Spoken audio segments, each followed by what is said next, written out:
Olá pessoal, espero que vocês estejam bem. E nesta aula nós iremos encerrar o capítulo de radiações eletromagnéticas. E a partir da próxima aula nós vamos começar os estudos sobre a luz e as cores, que no caso é o capítulo 10 do livro. Bom, na aula de hoje nós vamos falar sobre a transmissão e recepção de imagens e sons, assunto esse de grande relevância, já que está bastante presente nos sistemas de comunicação, como na comunicação via rádio, televisões, celulares, computadores, entre outros. Então, vamos dar início à nossa aula fazendo uma breve abordagem histórica da comunicação humana e compreender como os avanços tecnológicos ajudaram na nossa conexão com os povos de todo o globo terrestre. A gente sabe que a maneira que nos comunicamos nem sempre foi tão rápida e versátil como é hoje. Na pré-história, os homens da caverna, assim como os animais, se comunicavam através de gritos e gestos. Com o passar dos anos, que não foram poucos, esses homens primitivos aprenderam a criar ferramentas para a caça e proteção, e com isso passaram a ensinar a relação desses objetos e seus usos aos demais, através de gestos e repetição do processo, criando assim uma forma primitiva e simples de linguagem.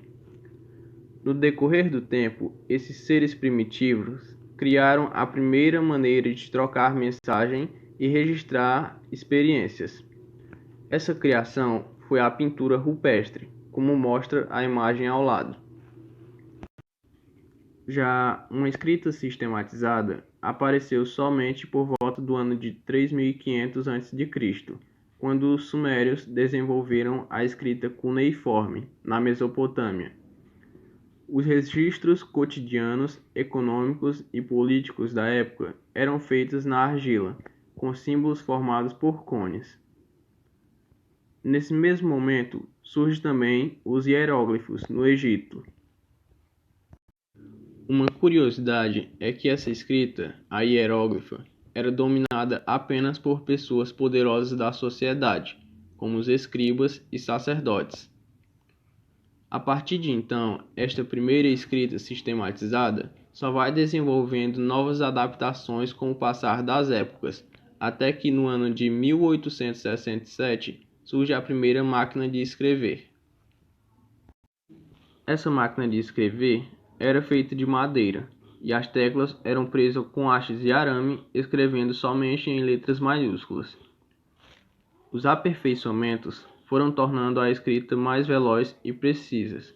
Peças de madeira foram substituídas por peças eletrônicas que faziam até mesmo o papel se movimentar sozinho. Foi então no ano de 1876 que tivemos a invenção e patenteamento do primeiro aparelho de telefone. Aproximadamente 4 décadas depois, no ano de 1920, devido aos grandes avanços tecnológicos, tivemos a invenção do primeiro televisor totalmente funcional, trazendo com ela a nova era da informação. Então, pessoal, feita essa breve abordagem histórica, vamos juntar o conhecimento que obtivemos nesse capítulo de radiações para entender o funcionamento de algum desses meios de comunicação, começando pelo microfone e as rádios. Vamos começar entendendo o funcionamento do microfone antes de adentrar no sistema de transmissão de rádios. No 8º ano, vocês devem ter estudado em eletromagnetismo que a energia mecânica pode se transformar em energia elétrica. Esse mesmo processo é utilizado para transformar a energia associada ao som, no caso a energia sonora, em energia elétrica, que está associada a uma onda eletromagnética. Observando a ilustração abaixo, perceba que o microfone tem como componentes principais o diafragma, a bobina e um ímã. O diafragma é uma fina película que vibra quando as moléculas de ar colidem com ela, ou seja, quando emitimos uma onda sonora próximos a ela. Então, a energia sonora faz com que uma bobina presa ao diafragma se movimente no interior do campo magnético criado pelo ímã, promovendo uma indução eletromagnética e, consequentemente, transformando a energia mecânica do movimento do diafragma em energia elétrica. De forma resumida, devido à indução eletromagnética, a onda sonora que atinge o microfone é transformada em onda eletromagnética, que são sinais elétricos de baixa frequência. Agora que explicamos o funcionamento do microfone, vamos entender a estação de rádio. Observe bem essa imagem que eu trouxe logo abaixo.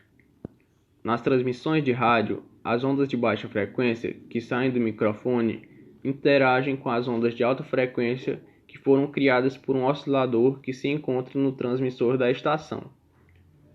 Essas ondas são combinadas num processo chamado de modulação, de tal maneira que as ondas criadas pelo transmissor funcionem como um transportador da onda de baixa frequência. A essa onda resultante dessa combinação damos o nome de portadora. Aqui mais abaixo eu trouxe outra imagem com o esquema de modulação da onda para vocês verem esse processo com mais clareza, em que a onda de baixa frequência provinda do microfone e a onda de alta frequência proveniente do oscilador se combinam e a interferência dessas ondas forma a onda modular. A partir daí, a antena do transmissor transmite essas ondas combinadas, propagando-a em todas as direções, em forma de radiação eletromagnética, no caso, ondas de rádio. Esse primeiro processo que acabamos de abordar é chamado de processo de transmissão. Agora, vamos entender como ocorre a recepção dessas ondas eletromagnéticas. Observe com atenção o esquema abaixo.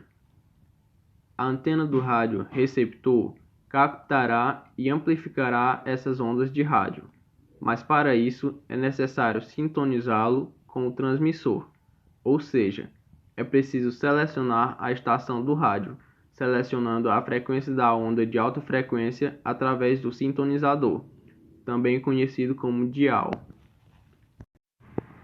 No receptor, a separação das ondas combinadas, que são as ondas de alta e de baixa frequência, é feita por um demulador e enviadas ao amplificador de áudio, que aumentará a amplitude da onda e a enviará para o alto-falante.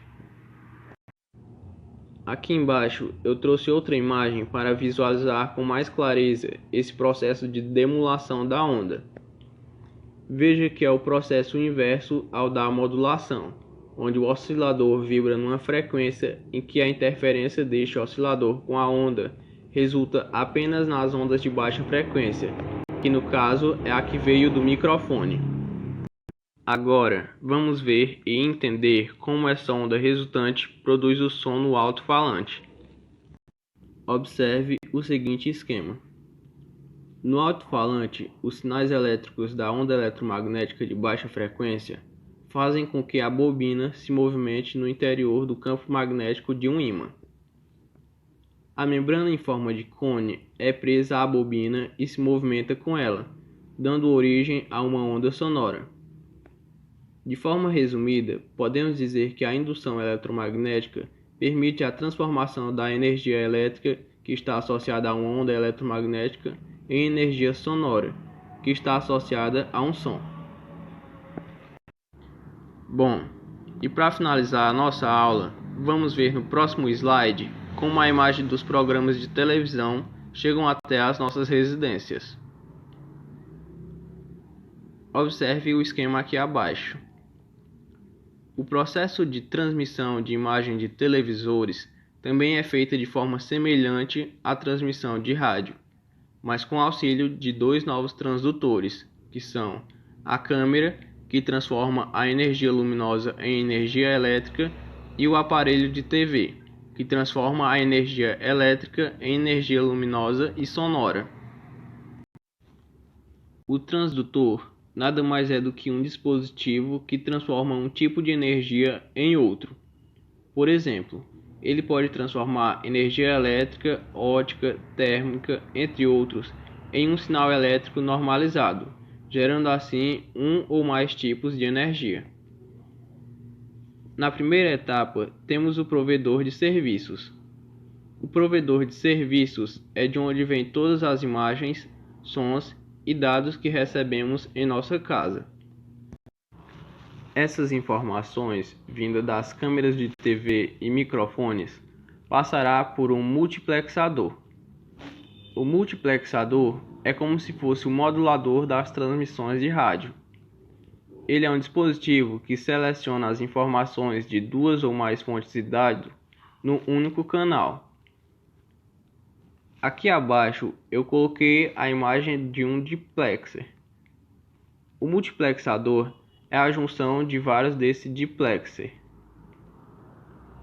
Na próxima etapa, o multiplexador envia as ondas para um canal de difusão, seja ele via cabo, antena ou via satélite. Se a sua televisão for receber sinais via antena, o processo será como os das comunicações de rádio, onde as ondas eletromagnéticas recebidas em sua antena passará por um multiplexador da sua televisão para que então seja traduzido novamente em imagem e som. Já se a transmissão da sua TV for via satélite, a antena de transmissão envia os sinais, que são as ondas de rádio ou microondas, para o satélite e este, ao recebê-lo, amplifica-o e transmite de volta para a Terra. Assim, o técnico irá apontar a antena parabólica de sua casa para então receber o sinal.